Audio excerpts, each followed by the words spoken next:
उत्तर प्रदेश में अपनी जमीन तलाश रहे एआईएमआईएम प्रमुख असदुद्दीन ओवैसी 3 दिन के यूपी दौरे पर आए और यूपी दौरा खत्म होते होते उनके खिलाफ मुकदमा लिख दिया गया। मेरे साथ एआईएमआईएम के प्रदेश अध्यक्ष शौकत अली साहब हैं। शौकत साहब, आपके राष्ट्रीय अध्यक्ष यूपी आए, 3 दिन तक उन्होंने अलग अलग 3 सभाएं की और जाते जाते उनके खिलाफ मुकदमा हो गया। पहली प्रतिक्रिया क्या? देखिए, बाराबंकी में जो हमारा आखिरी प्रोग्राम था, उस प्रोग्राम को लेकर के शुरू से थोड़ा दिक्कत आ रही थी, क्योंकि वहाँ लोकल में जो समाजवादी पार्टी के एमएलए हैं, कोई यादव साहब हैं, तो यादव जी नहीं चाह रहे थे कि हमारा वहाँ प्रोग्राम हो। और बड़ा प्रेशर बनाया था प्रशासन के ऊपर उन्होंने। आखिर टाइम पे हमको परमिशन मिली। आपके भी टीवी चैनल ने चलाया था कि एसएसपी ने कहा है कि हमने कोई परमिशन नहीं दिया, तो उसमें तो हमको दिक्कत आ रही थी। और ये जो मुकदमा लिखा गया है, ये बिल्कुल झूठ है। अगर ओवैसी साहब ने कुछ गलत बोला होता तो मुझे लगता है कि मुकदमा लिखने से पहले आपने खुद चलाया होता उस चीज़ को। दूसरी चीज़ ये है, क्या ये सच नहीं है कि जिस मस्जिद को लेकर के उन्होंने बोला है, हाई कोर्ट ने पुलिस वालों को जो है रिपोर्ट दाखिल करने के लिए नहीं कहा है। हाई कोर्ट में उसका मुकदमा चल रहा है, तो उसमें कुछ गलत नहीं था। प्रशासन ने कहा कि सीएम और पीएम के खिलाफ बोले हैं। कौन सी ऐसी आपत्तिजनक भाषा उन्होंने बोला है? कुछ भी नहीं बोला है। अब पीएम और सीएम किंग जॉन तो नहीं है कि हम उनके खिलाफ नहीं बोल सकते। उनकी गलत पॉलिसी के खिलाफ यकीनन हम हमेशा, कोई भी रूलिंग पार्टी हो, रूलिंग पार्टी के खिलाफ हम बोलेंगे। संविधान हमें इस बात की इजाज़त देता है। बीजेपी के एक एमएलए है दरियाबाद के, उन्होंने दरख्वास्त दी है, उसी के आधार पर मुकदमा दर्ज हुआ है। तो एक तरफ समाजवादी पार्टी के एमएलए हमारे प्रोग्राम को रोकना चाह रहे थे, दूसरी तरफ बीजेपी के एमएलए साहब ने दरख्वास्त देकर के हमारे ऊपर मुकदमा कराया। तो कहीं ना कहीं सपा और बीजेपी, ये दोनों ए बी टीम मिले हुए हैं और ये नहीं चाहते हैं।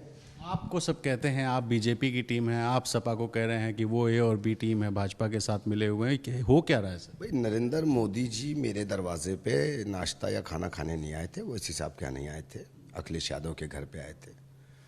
अखिलेश यादव के पिता मुलायम सिंह यादव ने पार्लियामेंट के अंदर कहा था कि नरेंद्र मोदी जी दोबारा प्राइम मिनिस्टर बन करके आए, ये हमारी शुभकामनाएं हैं उनके साथ। तो मुझे लगता है कि आवाम तो इस बात को देख रही है और समझ भी रही है कि बीजेपी। बताइए, तो फिर ये मुकदमा हुआ क्यों? अगर आप कह रहे हैं कुछ गलत नहीं है, मुकदमा क्यों हुआ? ये बौखलाए हुए हैं एमआईएम से, ये घबराहट का शिकार हैं। समाजवादी पार्टी हो या बीजेपी हो, हम हकीकत को बयान करते हैं आवाम के बीच में। जो इनकी अगर आगे कार्रवाई होगी तो क्या करेंगे? नहीं, हम देखेंगे उसको, एफआईआर की कॉपी हम मंगाएंगे और देखेंगे उसमें क्या है, जो भी कानूनी कार्रवाई है हम देखेंगे। अच्छा, अतीक अहमद साहब को आप लोगों ने पार्टी में लिया और जब ओवैसी साहब पीसी में उनको ज्वाइन करा रहे थे, उन्होंने कहा कि कोई मामला जो है उनके खिलाफ साबित नहीं हुआ है, इसलिए उनको अपराधी कैसे कह सकते हैं? इलेक्शन कमीशन ऑफ इंडिया अगर अतीक को इलेक्शन लड़ने की इजाज़त देता है, तो हम एक पॉलिटिकल पार्टी हैं, तो हम अतीक को पार्टी में क्यों ना लेकर के इलेक्शन लड़ाएं। मुख्तार अंसारी को भी ले लेंगे? यकीनन लेंगे। मुख्तार अंसारी, देखिए, हम लोग पहले दिन से ये बात कहते हैं। हमारा जो सम्मेलन हो रहा है, आपने देखा होगा बैनर पे, वंचित व शोषित समाज सम्मेलन, तो यकीनन हम लोगों का इस्तेमाल हुआ है, चाहे वो मुस्लिम एमएलए रहे हों, चाहे मुस्लिम एमपी रहे हों। जब ज़रूरत पड़ी बीएसपी ने मुख्तार का इस्तेमाल किया, उनकी ज़रूरत पूरी हो गई तो उन्होंने उठा करके फेंक दिया। मुख्तार अंसारी को शोषित वंचित बता रहे हैं क्या? मैंने कहा ना कि हमारा पूरा समाज पिछड़ा है। मुख्तार भी क्यों? मैं पूरे समाज की, मुख्तार अंसारी के बारे में इंडिविजुअल जो report Sachar committee Ranganath Mishra commission ने दी, मुसलमानों को कहा, तो मुख्तार अंसारी भी मुसलमान ही हैं। अब आप उसमें अगर 1 और 2 को के पैमाने को नाप लेंगे, 1-2 को देख करके कि ये नहीं मुसलमान ठीक है, मजबूत है, तो नहीं, आप मेजॉरिटी में देखो ना।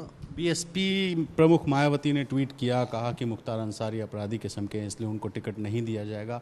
आज टिकट काट दिया और आप अपने यहाँ स्वागत कर रहे हैं, तो आपको कहीं गलत नहीं लगते? नहीं, अभी तक। अच्छा, एक बात मुझे बताइए कि अतुल राय के ऊपर कौन से मुकदमे हैं?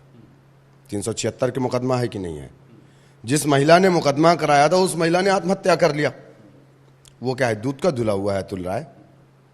मुख्तार अंसारी के ऊपर कौन सा मुकदमा साबित हो गया? अच्छा, इसके पहले वो अपराधी नहीं थे जब आपने टिकट दिया था उनको बीएसपी से? उनके भाई को आपने टिकट दिया तो इसके पहले वो अपराधी नहीं थे? उनके बेटे को आपने टिकट दिया तो आज क्यों अपराधी हो गए? पहले क्या दूध के धुले हुए थे? भाई अतुल राय 376 का मुकदमा जिसके ऊपर है, जो चुनाव जीतने के बाद ओथ भी नहीं ले सका, पार्लियामेंट भी नहीं जा सका, जेल में गया सीधे, उसके बारे में क्या क्या कहना है बहन जी का? देखिए, बहन जी मुद्दे से भटक चुकी है। प्रदेश अध्यक्ष हैं, क्या आप, बहन जी ने आज जो है मुख्तार का टिकट काटा है, क्या आप घोषणा करेंगे कि AIMIM मऊ सीट से मुख्तार अंसारी को प्रत्याशी बनाएगी? यकीनन अगर मुख्तार अंसारी साहब ये चाहते हैं कि वो MIM से चुनाव लड़ना चाहते हैं तो पार्टी हमारी बी फॉर्म देने को तैयार है। उनके परिवार के सदस्यों को भी बुलाएंगे क्या? यकीनन सारे लोगों का वेलकम है। उनके भाई तो चले गए सपा में। भाई उनके भाई गए, लेकिन अखिलेश यादव ने तो उनके भाई का नाम नहीं लिखा। सुनील सिंह जिसने कहा था कि मुस्लिम महिलाओं को कब्रों से निकाल करके उनके साथ बलात्कार करो, सुनील सिंह का तो स्वागत किया। अबू आसिम आज़मी साहब जो अपने आप को मुसलमानों का नेता कहते हैं, उन्होंने उसको गले लगाया। सिबतुल्ला अंसारी को ज्वाइन कराने के बाद उन्होंने अपने ट्विटर हैंडल पे उनका नाम भी नहीं लिखा, जबकि पूरे MLA हैं, बड़े नेता हैं, कद्दावर हैं। तो हमारा नाम लेने से परहेज क्यों है? भाई हम वसी साहब ने जो प्रेस कॉन्फ्रेंस में कहा था, क्या वो बात गलत है? अगर मुख्तार साहब नाम है, अतीक नाम है, तो वो क्रिमिनल है और बाकी लोग दूध के धुले हुए हैं। आप बताइए, प्रज्ञा सिंह ठाकुर के ऊपर कौन से मुकदमे हैं? वो कहाँ है? आतंकवाद। बुला बुला के ऐसे लोगों को टिकट देंगे क्या जिनके ऊपर, जिनके मकान गिराए गए, जिनके संपत्तियां जो है जब्त की गई, उन लोगों को सबको टिकट देंगे? देखिए, यहाँ पर डिक्टेटरशिप चल रही है गवर्नमेंट की। भाई आप किसी का मकान कैसे गिरा देंगे? बगैर कोर्ट के आदेश के आप मस्जिद गिरा दे रहे हो, आप मकान गिरा दे रहे हो, ये कौन सी बात हो गई? कल के आप मुझे कह दो कि ये अतीक का दोस्त है, आप मेरा भी मकान गिरा दोगे? मतलब देश के अंदर कानून नहीं है क्या? क्या प्रदेश के अंदर अदालतें ख़त्म हो गई हैं क्या? ये तो गलत है ना। और रह गया हमारे पास जो आएगा, जब तक उसके ऊपर जुर्म साबित नहीं है, अगर वो सज़ा याफ्ता नहीं, अगर इलेक्शन कमीशन ऑफ इंडिया उसको इजाज़त देता है चुनाव लड़ने के लिए, तो यकीनन हमारी पार्टी में उसका वेलकम है। तो जब तक किसी का दोष साबित नहीं हो जाता तब तक वो अपराधी नहीं है, इसलिए अतीक अहमद MIM में आ चुके हैं। और अगर मुख्तार अंसारी आना चाहेंगे और मऊ से लड़ना चाहेंगे तो AIMIM उनको टिकट देने को तैयार है। ये कहना है शौकत अली साहब का। कैमरा पर्सन प्रेम सिंह के साथ रणवीर, ABP न्यूज़, लखनऊ।